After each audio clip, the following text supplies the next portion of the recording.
हौमे या अहम। कबीर साहिब फरमाते हैं, जब लग मेरी मेरी करै, तब लग काज एक नहीं सरै। जब मेरी मेरी मिट जाए, तब प्रभ काज सवारहे आए। भाई काहन सिंह के गुरु शब्द रत्नाकर महान कोश के अनुसार हौमे का अर्थ है मैं मेरी का भाव, अहम अभिमान, खुदी। जब पानी में बुलबुला उठता है तो थोड़ी सी हवा संपूर्ण वायुमंडल से अलग हो जाती है और एक अलग अस्तित्व ग्रहण कर लेती है। उसे अलग करने वाली पानी की बारीक तह के फट जाने पर बुलबुला फिर वायुमंडल में समाकर उसके साथ एक हो जाता है। जीव वह बुलबुला है, हौमे पानी की तह, आत्मा उसके अंदर कैद हुई हवा और परमात्मा संपूर्ण वायुमंडल है। जब तक इंसानी बुलबुला स्वयं को वायुमंडल से अलग करने वाली पानी की महीन तह समझता रहता है, उसके किए कर्म उसके निजी खाते में पड़ते जाते हैं और उनका फल भोगने के लिए उसका जन्म होता रहता है।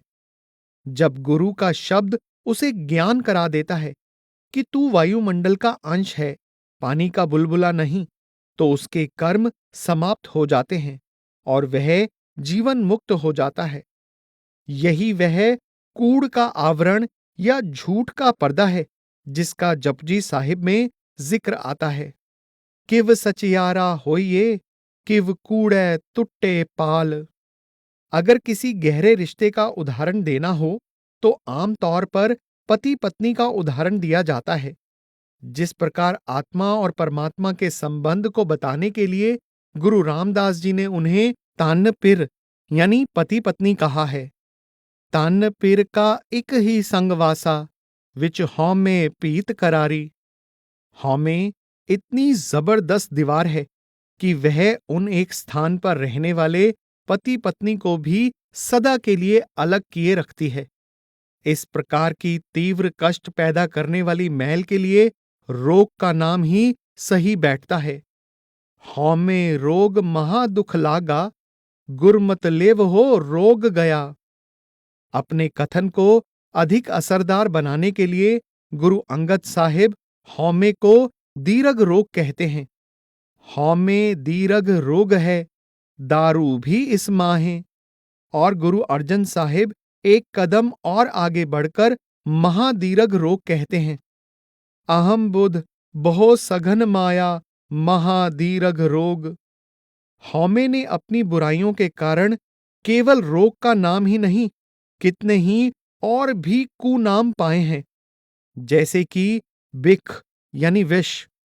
हौमे बिख मन मोहया, लदया अजगर भारी। मैल, हौमे मैल लागी, गुर सब्दी खोवै।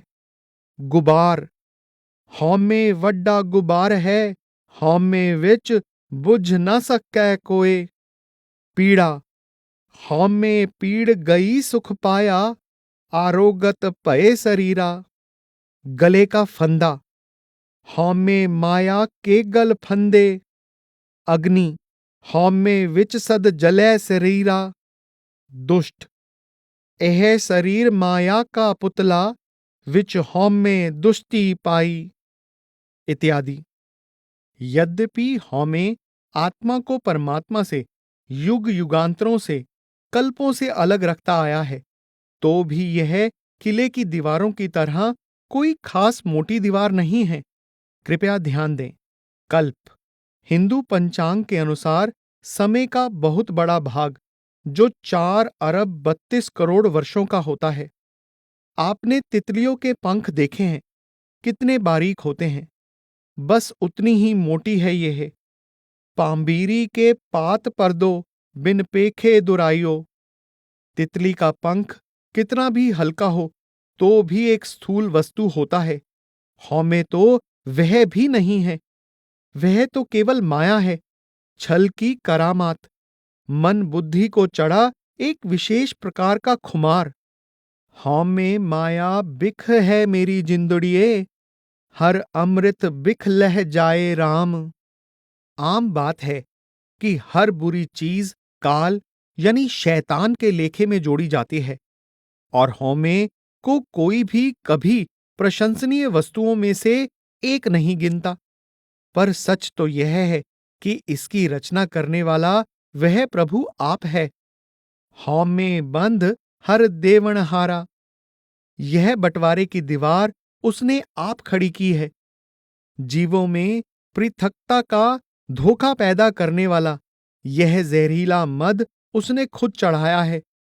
हौमे बिख पाए जगत उपाया, जब सूत्रधार अलग अलग स्वभावों वाले पात्रों की रचना करता है तभी कोई खेल हो पाता है। खराबी प्रभु के खेल में नहीं, पात्रों के द्वारा उस खेल को असलियत मान लेने में है। किसी मामूली रोग के भी अक्सर एक से अधिक लक्षण होते हैं। जुकाम में नाक बहता है और सिर दुखता है। तपेदिक में बुखार चढ़ता है और सिर में पीड़ा होती है।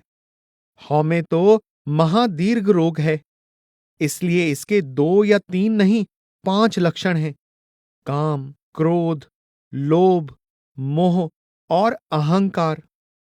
अहंकार अहंकार से ग्रस्त व्यक्ति जाहिर करता है कि मैं दूसरों से अधिक चतुर हूं, विद्वान, ज्ञानी, गुणवान, सूरमा या महान हूं। कहने का भाव है दूसरों से बेहतर हूं। हम बड कबि कुलीन, हम पंडित हम जोगी सन्यासी, ज्ञानी गुनी सूर हम दाते, एह बुध कभे न नासी। इस प्रकार का विचार किसी वास्तविक यानी हकीकी गुण, प्राप्ति या योग्यता पर आधारित भी हो सकता है और बिल्कुल निर्मूल भी। नानक ते नर असल खर, जे बिन गुण गर्भ करंत। अहंकार ग्रस्त लोग अहम के प्रदर्शन में लगे रहते हैं ताकि संपूर्ण जगत उनके बड़े होने का सिक्का माने, जी भर के उनकी सराहना करे। धर्म स्थानों पर हम प्रतिदिन दूध के समान सफेद पत्थरों की शिलाओं पर खुदा हुआ देखते हैं। फलां श्रीमान ने 20, 30 या 50 रुपए की सेवा करवाई। इस उदार सज्जन के खुदवाए काले अक्षर उस कीमती पत्थर की सारी सुंदरता बर्बाद कर देते हैं। फिर भी वह पीढ़ियों तक अपनी दानवीरता का नाम कमाने की आस लगाए रखता है। कितने लोगों का अहम पल पल कर मानो एक बड़ा फोड़ा बन जाता है, पीप से भरा फोड़ा, जिस पर आने वाली जरा सी रगड़ तक वह सह नहीं पाता। द्रौपदी के द्वारा दुर्योधन को अंधे का पुत्र अंधा कहा गया, तो इतने से ही देख लें कितनी मुसीबत खड़ी हो गई। दोनों ओर की 18 अक्षोहिणी यानी एक खास गिनती की सेना मिट्टी में मिल गई। अगर किसी गागर में तेजाब डालकर रख दें तो वह गलेगी ही। यही दशा हर अहंकारी की होती है। बड्डे बड्डे अहंकारिया, नानक गर्भ गले। शाह, बादशाह, तानाशाह, लाखों करोड़ों की आबादी में से अपने जैसा एक ही होता है। उसके मन में इस पद की प्राप्ति का अहंकार पैदा हो जाना अस्वाभाविक नहीं। अपनी गद्दी संभालने के बाद जल्दी ही उसे भ्रम हो जाता है कि यह हुकूमत बेटों और पोतों तक पक्की हो गई है। पर देखने में आता है कि तख्त कई बार घंटों मिनटों में उल्टा दिया जाता है और उसके मालिक को देश से निकाल दिया जाता है या किसी काल कोठरी में कैद कर दिया जाता है। बल्कि कई बार कोई ऐसा सख्त शासक आ जाता है कि अपने पूर्व अधिकारी की हत्या ही नहीं, उसकी संतान और वंश का भी नाश कर देता है, ताकि भविष्य में कोई यह कहने वाला ना उठ खड़ा हो कि वह गद्दी का सही अधिकारी है। इसलिए गुरु तेग बहादुर साहिब ने कहा है, सुपने ज्यूं तन पछान, काहे पर करत मान, बारू की पीत जैसे वसुधा को राज है। संपूर्ण धरती की हुकूमत भी बालू की दीवार से अधिक मजबूत नहीं होती। कितने लोगों को अपना शरीर खास तौर पर सुंदर और स्वस्थ दिखाई देता है। वे जब भी इसे देखते हैं मस्ती से झूम उठते हैं। पर शरीर चाहे कितनी ही बढ़िया खुराक और कसरत से पाला गया हो, बहुत समय तक कायम नहीं रहता।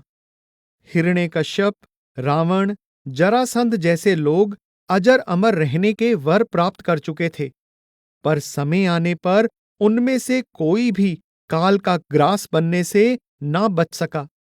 दुर्योधन की वज्रदेह भी अंत में नष्ट हो गई। इस सत्य को हमारे मन में बिठाने के लिए महापुरुष बहुत कोशिश करते रहे हैं, पर अगर कोई समझे ही नहीं तो उनका क्या दोष। कबीर साहिब ने कहा है कि हमारे सुंदर शरीर की या तो राख हो जाती है या इसे कीड़े खा लेते हैं। पानी से भरी कच्ची मिट्टी की मटकी से और क्या आशा की जाए। जब जरिए तब होए भसम तन, रहे किरम दल खाई। काची गागर नीर परत है, इया तन की इह बड़ाई।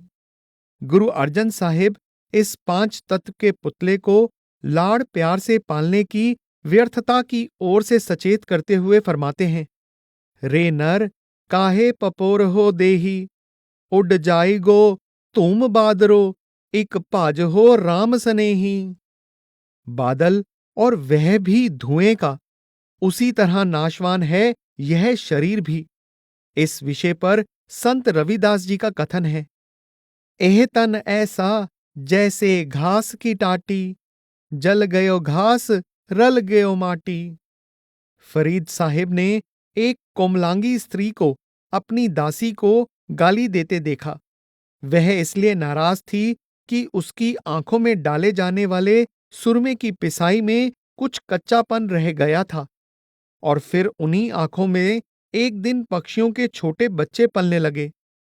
फरीदा जिन लोइन जग मोहया, से लोइन मैं डिठ, कज्जल रेख न सहदियां, से पंखी सुई बहिठ।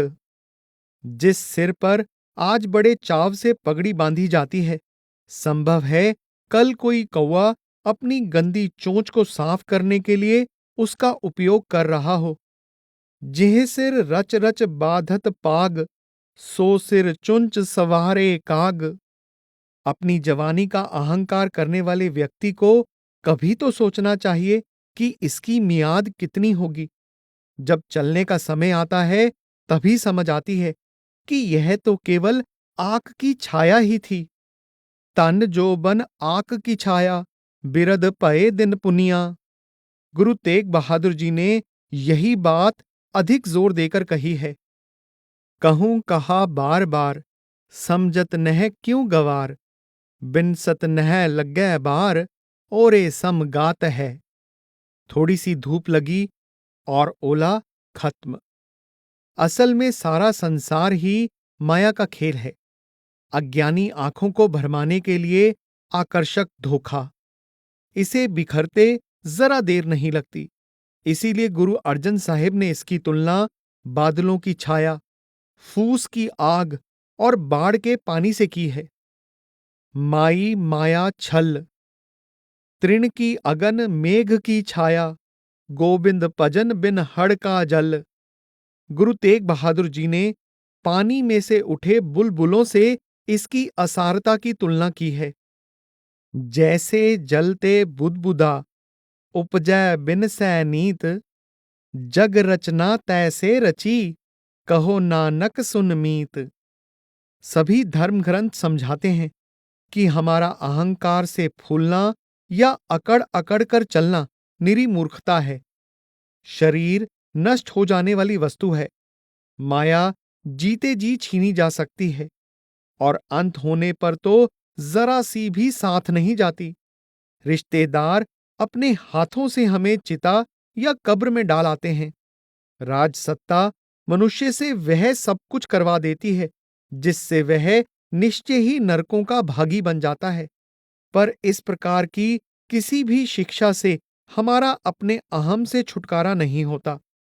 एक तो हम ऐसे उपदेश सुनते ही कब हैं, और सुन भी लें तो एक कान से सुनकर दूसरे से निकाल देते हैं, तथा पहले जैसे ही पूरे लाट साहिब बने रहते हैं। पर जब सतगुरु मिल जाता है तो इस दुखदाई हौमे से सहज ही छुटकारा मिल जाता है। सूर्य के सामने मोमबत्ती अपने आप ही फीकी पड़ जाती है। उससे पहले अंधेरी कोठरी में वह अपने आप को चाहे कुछ भी समझती रही हो। जो हालत अहंकारियों की होती है, अकड़ चाहे धन दौलत की हो, सुंदरता या जवानी की हो या किसी और बात की, वह गुरु अर्जन देव जी से सुने। फरीदा गरब जिन्हा वड्याइयां, तन जो बन आगाह, खाली चले तणी स्यों, टिब्बे ज्यों मीहाह। वे खुदा की रहमत से ऐसे खाली रह जाते हैं जैसे वर्षा से ऊंचे टीले। इसलिए नीचे से नीचे जीवों की ओर भी अनादर की दृष्टि से नहीं देखना चाहिए। मिट्टी जो अत्यंत निर्गुणी चीज समझी जाती है, पैरों तले रूंधते रूंधते एक दिन हमारे सिरों पर सवार हो जाती है।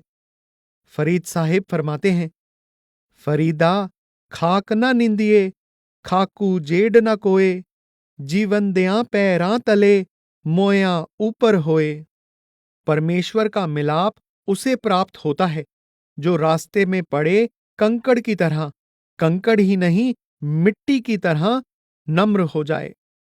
कबीर रोड़ा होए रहो बाट का, तज मन का अभिमान, ऐसा कोई दास होए ताहे मिलै भगवान। कबीर रोड़ा हुआ ता क्या भया, पंथी को दुख दे, ऐसा तेरा दास है ज्यों धरनी में खे। गुरु अर्जन साहिब ने भी अपने सुंदर ढंग से उसी दीनता की शिक्षा दी है। उच्चा चढ़ै सो पवै पयाला, तरन पड़ै तिस लगै न काला। वे बहुत ऊंचे चढ़ने वाले ही होते हैं जिन्हें पाताल में गिरना पड़ता है। पहले से ही जमीन पर चल रहे दीन को गिरने का क्या डर है। लोभ। मनुष्य को पेट भरने के लिए भोजन चाहिए, तन ढकने के लिए वस्त्र, सिर के ऊपर छत, सुख और आराम के लिए और वस्तुएं, सेवाएं और इन सब को प्राप्त करने के लिए धन। कई जरूरतें तात्कालिक होती हैं और कईयों के पैदा होने की कल्पना कर ली जाती है। आज की जरूरत तो आवश्यक होती ही है, पर मन मांग करता है कि कल भी आने को ही है और परसों तरसों को भी आंखों से ओझल नहीं किया जा सकता। इस प्रकार धन और पदार्थ इकट्ठे करने का सिलसिला चल पड़ता है। मनुष्य अपनी रोजी के लिए उद्यम करता है, वह सफल भी होता है, पर बस या काफी कहकर कहीं रुकता नहीं। उसके मैं की संतुष्टि ही नहीं होती। बहुत दरब कर मन न अघाना, पेट की ज्वाला तृप्त हो जाती है, नियत की नहीं होती। बिना संतोख नहीं कोउ राजय। लोभी मनुष्य के लिए माया जरूरतें पूरी करने का साधन मात्र नहीं रह जाती, खुद उसकी जिंदगी बन जाती है। लोभी का तन प्राण आधार, वह माया के लिए ही जीना शुरू कर देता है। मैं का भाव जीव को अपने सृजनहार से ही नहीं, संपूर्ण सृष्टि से अलग कर देता है। वह अपने जैसे और अनेक जीवों से अपना मुकाबला करता है और पाता है कि मैं कईयों से बेहतर हूं, कई मुझसे बेहतर हैं और इस तुलना से एक दौड़ शुरू हो जाती है। एक विशेष व्यक्ति के पास हजारों रुपए हैं, पर उसका पड़ोसी लाखों का स्वामी है, सो उनके मन में स्वयं लखपति होने की कामना जाग उठती है। लाख जुड़ जाते हैं तो करोड़ों के पीछे चल पड़ता है। करोड़ों के बाद चोटी के 15-20 धनवानों पर नजर जाती है और फिर अमीरी के पहले स्थान पर संतोष नाम के पक्षी का किताबों में वर्णन मिल जाता है, पर वह धरती पर चलता फिरता कहीं दिखाई नहीं देता। उपरोक्त व्यक्ति का एक अन्य भाई महसूस करता है कि मेरी बस्ती बिल्कुल गुणहीन है, इसके नाम की कोई कद्र या कीमत नहीं, जबकि इसी शहर में ऐसी बस्तियां भी हैं जिनका वासी होना गर्व की बात मानी जाती है। अड़ोस पड़ोस के अलावा मकान की अपनी हैसियत भी बड़ा अर्थ रखती है। हर कोई जानना चाहता है कि उसमें कितने सोने के कमरे यानी बेडरूम है, फर्श सफेद सीमेंट के हैं या साधारण, दरवाजों खिड़कियों के लिए चीड़ या दयार का उपयोग किया गया है या बढ़िया बर्मा के सागवान का। इसके अलावा सवारी सवारी में अंतर होता है। एक और गरीब लोगों को अपने पैरों से चलाई जाने वाली साइकिल तक नसीब नहीं होती, दूसरी ओर धनवानों को अपने देश की बनी कार पर चढ़ने में बेइज्जती महसूस होती है। पदार्थिक मैदान की यह दौड़ ऐसी मनमोहक है कि इसमें हर कोई शामिल हो जाता है और पीछे रह जाना गवारा नहीं करता। आगे बढ़ो और आगे और अधिक आगे। हम जानते हैं कि अलग-अलग खेलों के अपने-अपने नियम होते हैं और हर खिलाड़ी उनमें से हर नियम का पाबंद होता है। ऊपर बताए गए खेल का एक ही नियम है और वह यह है कि जैसे भी हो आगे बढ़ते जाओ। आम दौड़ों की कोई ना कोई दूरी निश्चित होती है, 100 मीटर, 1000 मीटर या कुछ किलोमीटर। वह दूरी पूरी करने पर धावक, चाहे वह जीता हो या हारा, दौड़ने की असुविधा से मुक्त हो जाता है। पर पदार्थिक दौड़ की पट्टी कहीं समाप्त नहीं होती, इसमें कहीं विश्राम नहीं आता।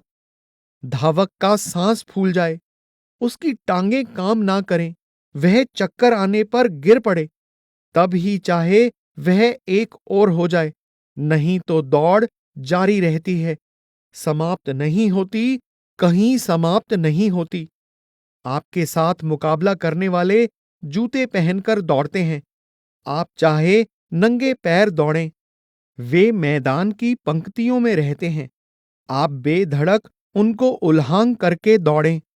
अगले धावक के दाईं ओर से आगे जाएं या बाईं ओर से, एक को धक्का देकर आगे जाएं या दूसरे को ठोकर मारकर, सब जायज है, ठीक है। किसान गेहूं काटते समय एक एक मुट्ठी पौधे काटता है और उन्हें एक ढेरी में इकट्ठे करता जाता है। वह काटते काटते एक ढेरी से दूर चला जाता है तो नई ढेरी लगाना शुरू कर देता है। ये छोटी छोटी ढेरियां इकट्ठी होने पर एक बड़ा खलिहान बन जाती हैं। इसी प्रकार अंधी हवस के बेमोल खरीदे गुलाम दिन और रात आर्थिक उन्नति के लिए खपते रहते हैं और इसमें सफल होने के साथ ही जन्म जन्मांतरों के अनेक पापों कुकर्मों के ढेर को बढ़ाते जाते हैं। इस तरह की इकट्ठी की गई दौलत के बारे में गुरु नानक साहिब फरमाते हैं, पापा बाझों होवे नाही, मोया साथ न जाई। और कबीर साहिब फरमाते हैं, कबीर कौडी कौडी जोर कै, जोरे लाख करोर, चलती बार न कछु मिल्यो, लई लंगोटी तोर। इस प्रसंग में गुरु अर्जन साहिब ने अपने विचार बड़ी सुंदर और अलंकारिक भाषा में प्रकट किए हैं। ज्यूं बेगारी कै सिर दीजे दाम, ओए खसमे कै ग्रह उन दुख सहाम। ज्यूं सुपने होए बैसत राजा, नेत्र पसारे ता निरारथ काजा। ज्यूं राखा खेत ऊपर पर आए, खेत खसम का राखा उठ जाए। उस खेत कारण राखा कड़ै, तिस कै पाले कछु ना पड़ै। कोई बलवान व्यक्ति अपना सामान उठाने के लिए किसी को बेगार में पकड़ लेता है। वह इस सेवा के लिए कोई मुआवजा या मजदूरी देने के लिए बाध्य नहीं होता।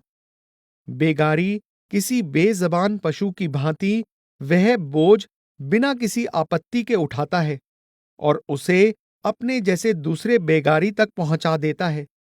उसकी मजाल नहीं होती कि वह सामान के मालिक से उसका नाम तक पूछे। इस प्रकार उसका किसी पर एहसान भी नहीं होता। हाथ का काम छूट जाने के कारण उसे दिन की रोटी भी नसीब नहीं होती। चौकीदार खेत की रखवाली करता है, पर इससे न खेत उसका बनता है और न पैदा हुई फसल। सपना खत्म होता है तो उसके साथ ही सपने में राज करने वाले शासक की हुकूमत खत्म हो जाती है। मर मर कर प्राप्त हुई दौलत पर लोभी के अधिकार की केवल इतनी ही असलियत है। फिर भी धन की भूख लोगों के वश में नहीं आती। कोई दूसरी पर तीसरी मंजिल बनवा रहा है, कोई पड़ोसी का मकान खरीदकर अपना आंगन बड़ा करने में जुटा हुआ है। एक अकेले घर के लिए अलग खेल का मैदान कोई अजीब बात नहीं। अपने पालतू कुत्तों के मनोरंजन के लिए अलग स्नान कुंड बनवाने वाले लोग भी संसार में मिल जाते हैं। कन खजूरे की 100 टांगे होती हैं, सांप की एक भी नहीं। तब भी वह सांप जितना तेज नहीं दौड़ सकता। उसके लिए इतनी अधिक टांगों में तालमेल रखना मुसीबत बना रहता है। इसी प्रकार अधिक धन इकट्ठा करके सुखी नहीं हुआ जाता। असल में जीव का धरती पर आना उसी प्रकार है जिस प्रकार चिड़ियों, कौओं का किसी पीपल या बरगद के पेड़ के पत्तों में पल भर गुजारना। गुरु रविदास जी ने ठीक ही कहा है, प्राणी क्या मेरा क्या तेरा, जैसे तरवर पंखी बसेरा। पर इस कड़वे सच को कितने लोग समझ पाते हैं? मोह। मैं के साथ मेरी का बड़ा गहरा संबंध है। जो कुछ भी इनके संपर्क में आता है, ये उसे बाहों में भर लेते हैं। जिस क्षेत्र में मैंने जन्म लिया, वह मेरा देश। जिस स्त्री के गर्भ से मैं आया, वह मेरी माता। जिस कोठरी में मेरा पालन हुआ, परवरिश हुई, वह मेरा घर बन गया। इसी प्रकार मेरी कौम, मेरा धर्म, मेरी संतान, मेरी संपत्ति हो गई। इस तरह तरह की मेरी का नाम मोह है। जितनी अधिक मेरी होंगी, उतने ही अधिक बंधन, उतने ही अधिक दुख होंगे। मनुष्य समझता है कि पत्नी, पुत्र, परिवार, कार, रेफ्रिजरेटर मेरी संपत्ति है। वास्तव में वह खुद उन सब की संपत्ति होता है। बछड़ा खूंटे से बंधा होता है, खूंटा उसके साथ नहीं। देश का आर्थिक और राजसी संकट उसमें रहने वालों के सिर पर टूटता है। कोई संपत्ति छीनती या चली जाती है तो उसके मालिक के प्राण तड़पते और निकलते हैं।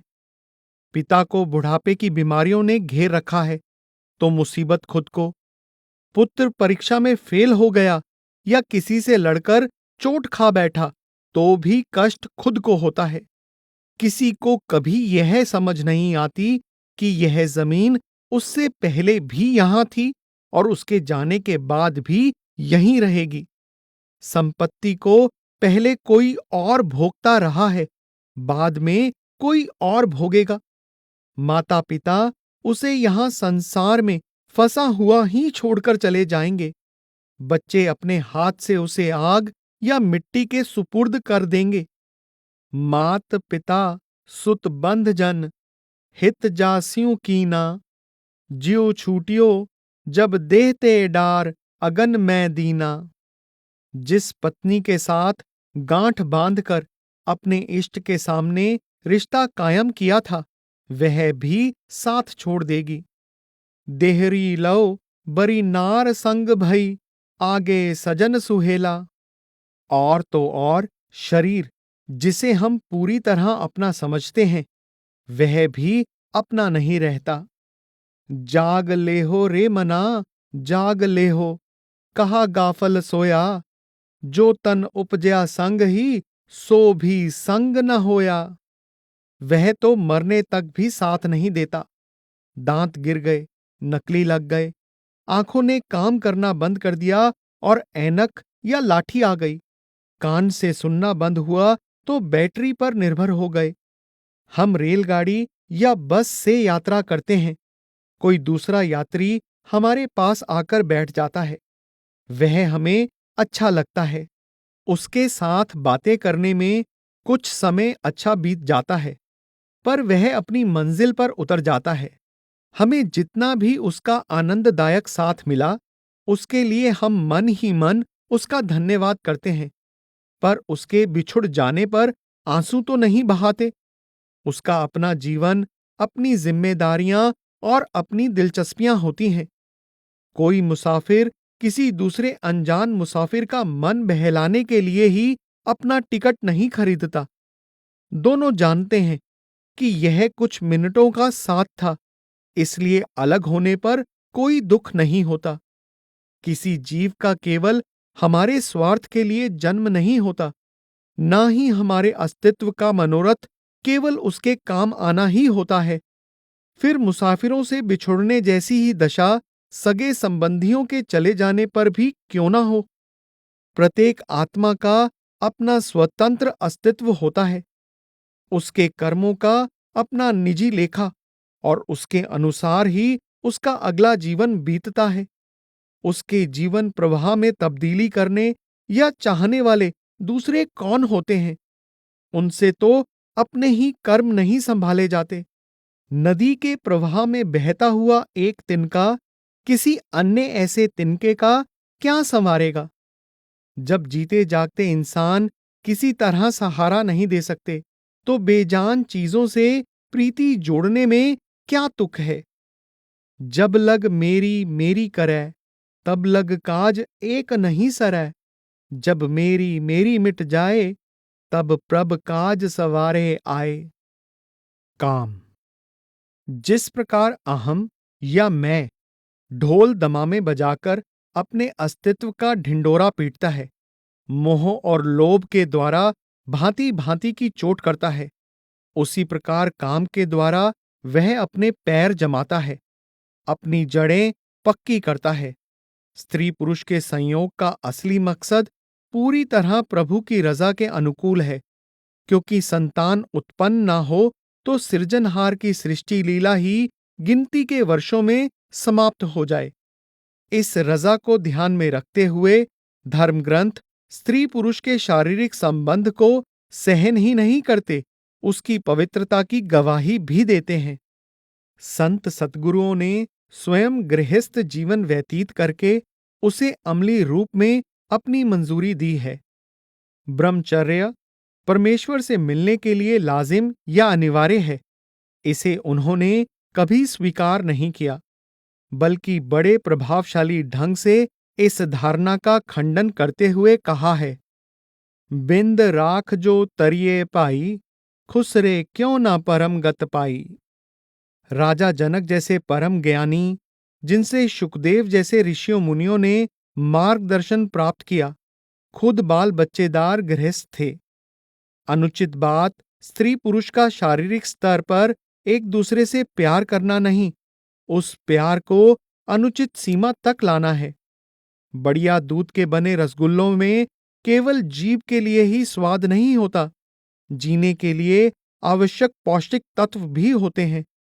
पर अगर उचित संभाल ना की जाए तो वे मीठे जहर में बदल जाते हैं, और उनका प्रयोग कर लोग मौत को बुला लेते हैं। संखिया यानी एक सफेद उपधातु जो बहुत घातक विष है, गलत मात्रा में खा लिया जाए तो बहुत भयानक विष बन जाता है, नहीं तो वह तपेदिक जैसी घातक बीमारियों के इलाज के प्रयोग में आता है। यही बात काम की है। पशुओं के विपरीत अशरफुल मखलूकात मनुष्य ने उसके मुख्य मकसद को छोड़कर उसके शारीरिक पहलू या रस तत्व को अधिक अपना लिया। आम तौर पर स्त्री पुरुष का मेल शरीर तक ही सीमित होकर रह जाता है। उद्देश्य और नतीजा केवल वासना की पूर्ति होता है। व्यवहारिक तौर से गिरावट हर सीमा को पार कर जाती है। वासना का लोभ पराये घरों की ओर ले जाता है, कोठों बाजारों में भटकाता है। इतना तक समझ में नहीं आता कि पराई स्त्री या पुरुष का संग तो किसी विषैले नाग को गले लगाने के समान है। जैसा संग बिसियर सियूं है, रे तैसो ही इह पर गृह। सांपों को पालने वाले के भाग्य में होता है बार बार डसे जाना, उससे बचाव का कोई उपाय नहीं बनता। निमख काम स्वाद कारण, कोट दिनस दुख पावै। करी मुहत रंग माणै, फिर बोहर बोहर पछतावै। कम से कम समय का सुख और लंबे समय की पीड़ा और पश्चाताप, यह काम के स्वाद की अपनी विशेषता है। अपने घर में अधिक बच्चे, उनको पालने पोसने, पढ़ाने, ब्याहने आदि की जिम्मेदारियां, झगड़े तथा कलेश होते हैं। पराई सेजों से मिलते हैं मुकदमे, तलाक, ज्यादा खर्च, कैद, एड्स तक के भयानक रोग और प्राण त्यागने पर कुंभी नरक तथा फिर नीची योनियों में जन्म। हे कामंग नरक बिसरामंग, बहुजोनी भरमावण है, चित हरणंग त्रैलोक गम्यंग, जप तप सील बिदारण है। क्रोध। अब विचार करने को रह गई पांचवी बीमारी, क्रोध।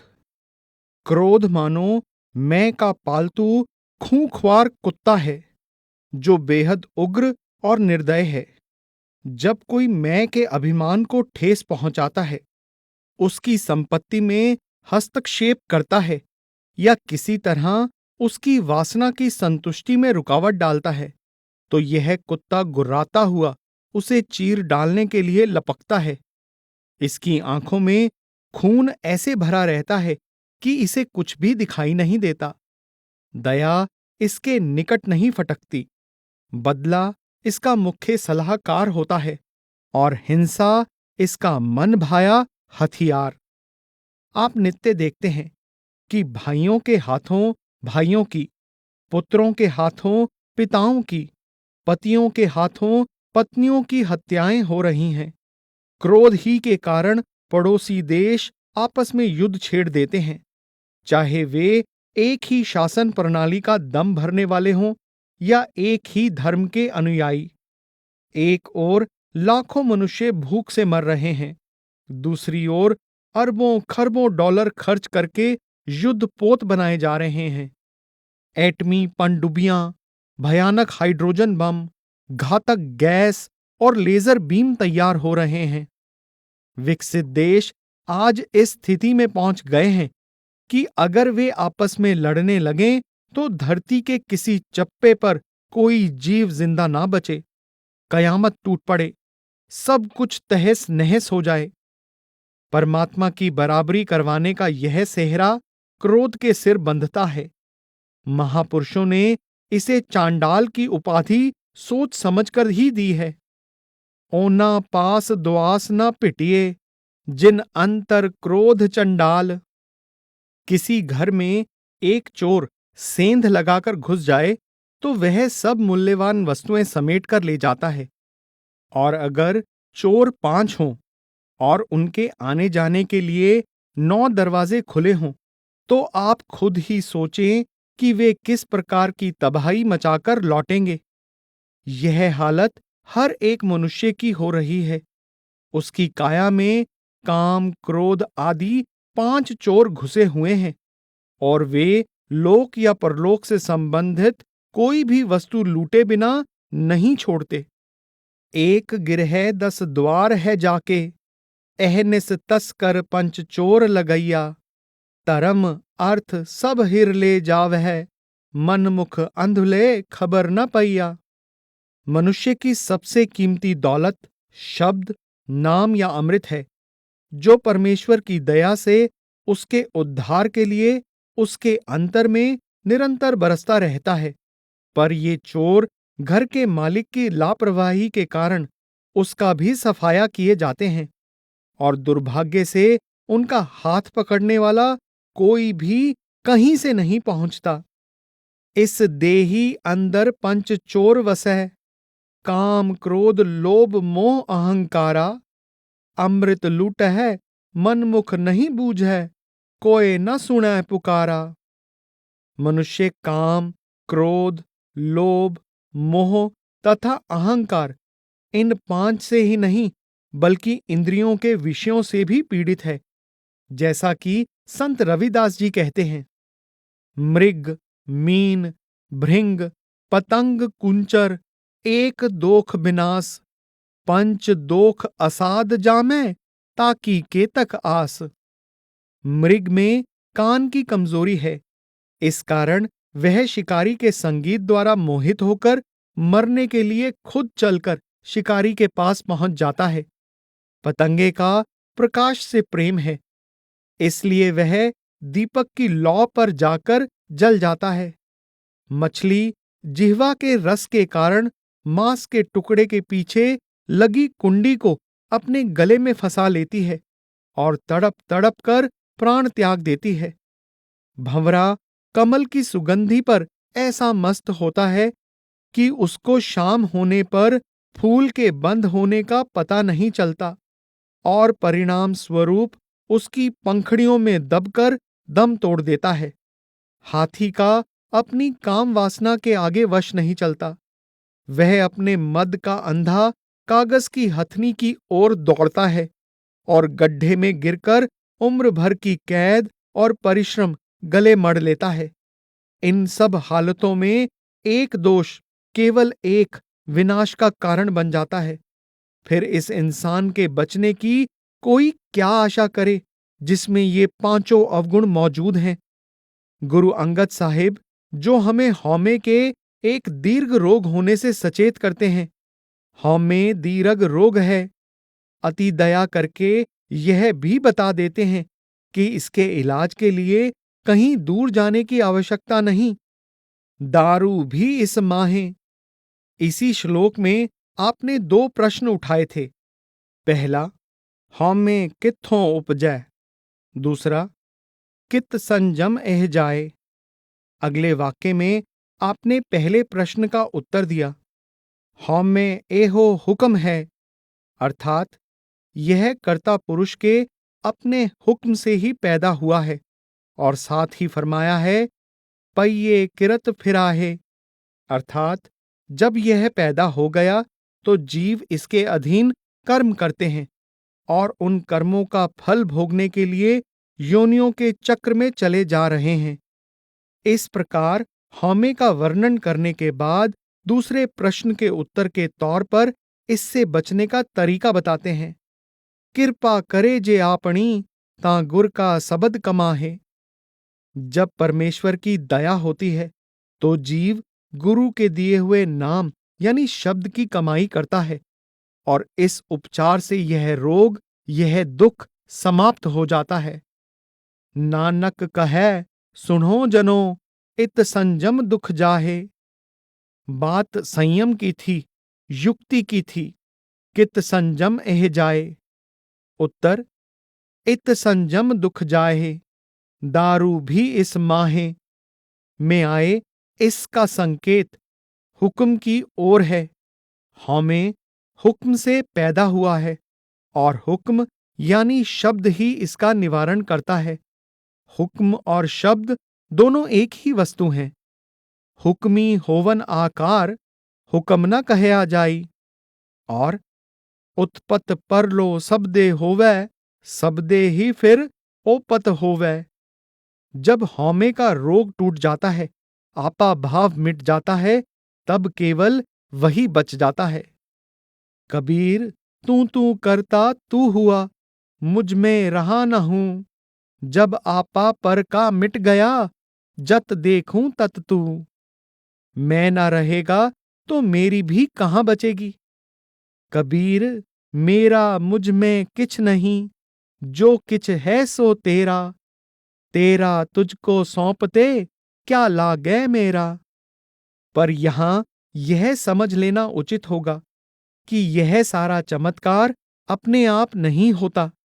हौमे महादीर्घ रोग इसलिए है कि यह जीव की अंतिम सांस तक उससे चिपटा रहता है और उसके बार बार जन्म का प्रबंध करके अपने अस्तित्व को भी स्थायी बना लेता है।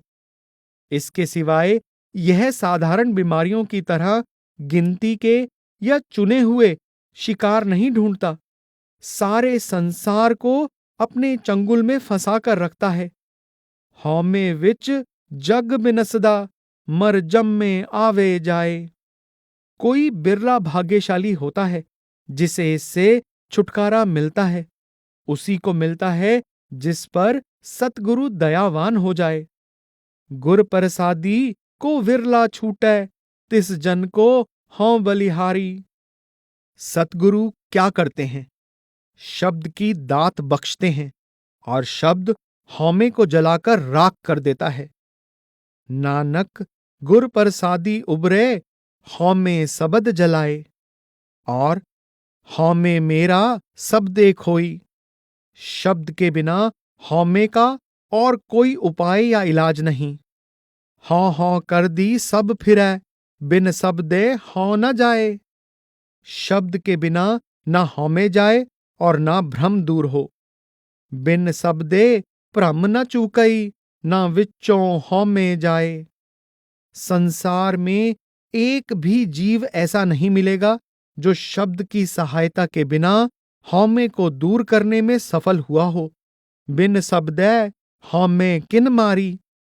गुरु के दिए शब्द यानी नाम को कारगर बनाने के लिए अभ्यास की आवश्यकता है, और यह अभ्यास भी अपने करने से नहीं होता, कृपा के सहारे ही होता है। कृपा करे जे आपनी, ता गुर का शब्द कमाहे। संसार में हमारा किया तो कुछ भी नहीं होता।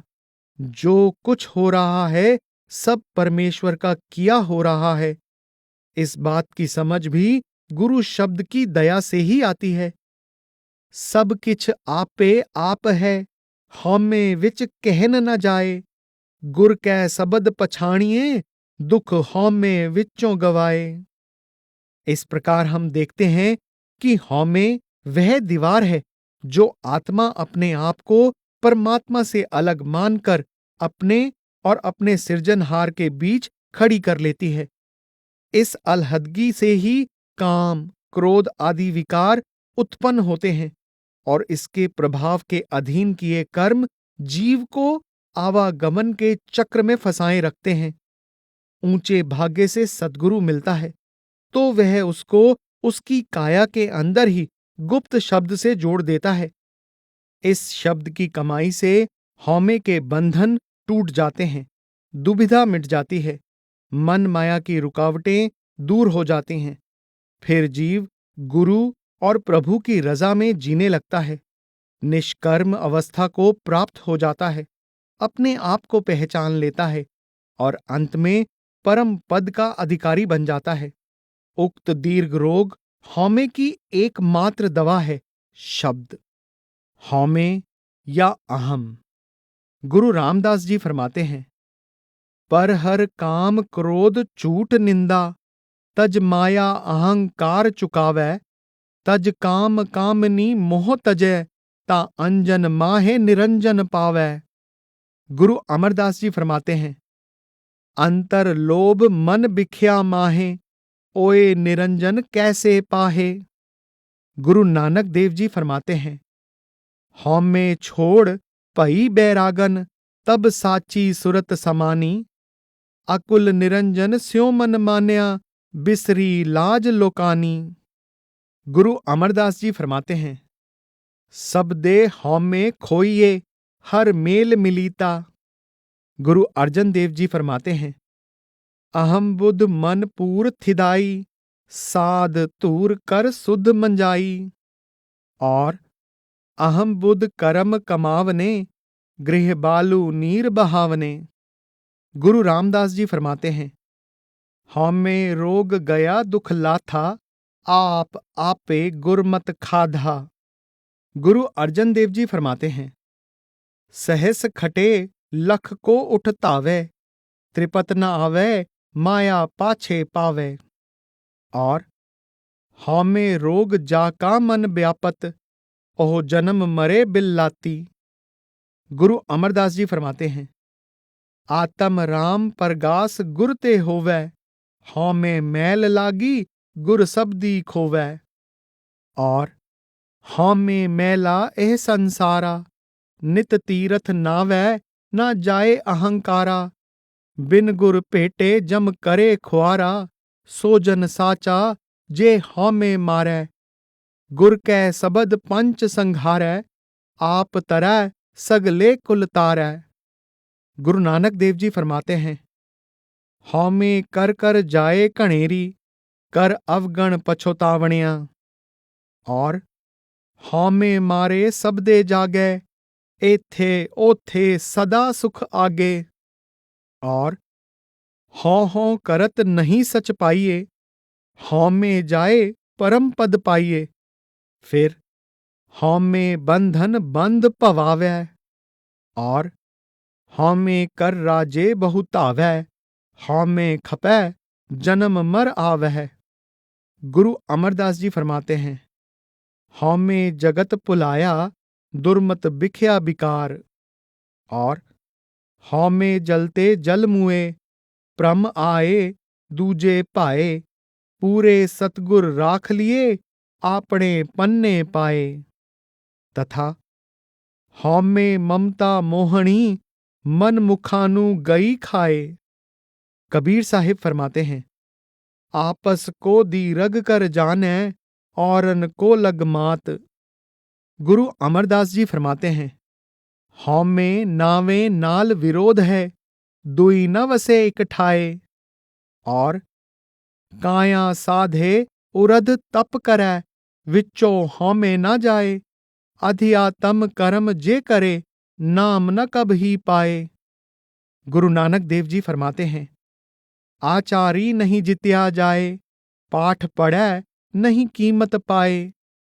कबीर साहिब फरमाते हैं, नावन को तीरथ घने, मन बौरा रे, पूजन को बहुदेव, कहो कबीर छूटन नहीं, मन बोरा रे, छूटन हर की सेव। गुरु अर्जन देव जी फरमाते हैं, नाम संग मन प्रीत न लावै, कोट कर्म कर तो नरक जावै। गुरु नानक देव जी फरमाते हैं, हठ कर मरै न लेखै पावै।